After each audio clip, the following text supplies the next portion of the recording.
হায় রে মানুষ, মরেও শান্তি পেল না মরদেহ। ঘটনা বিলোনিয়া মহকুমার রাঙ্গামুড়া বীরচন্দ্রনগর এলাকায়।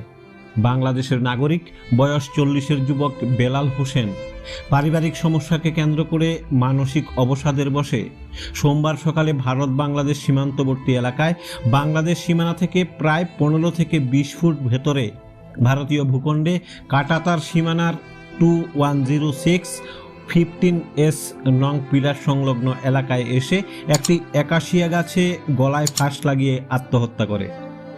ভারতীয় সীমান্তবর্তী এলাকায় পাহারারত বিএসএফ জওয়ানরা গাছে ঝুলন্ত দেহ দেখতে পেয়ে স্থানীয় লোকজনদের খবর দিলে বাংলাদেশ থেকে মৃত যুবকের পিতা সিরাজ মিয়া সহ ওই এলাকার প্রতিনিধিরা এবং বাংলাদেশ পুলিশ সহ সীমান্তরক্ষী বাহিনী ছুটে আসে মরদেহ উদ্ধার করার জন্য।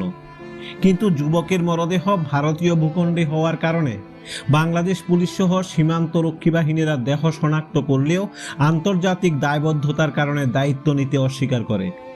ফলে বাধ্য হয়ে যুবকের মরদেহ রাঙ্গামুড়া আউটপোস্টের আওতায় ভারতীয় বিএসএফ জওয়ানরা উদ্ধার করে বিলোনিয়া হাসপাতাল মর্গে পাঠিয়ে দেয়।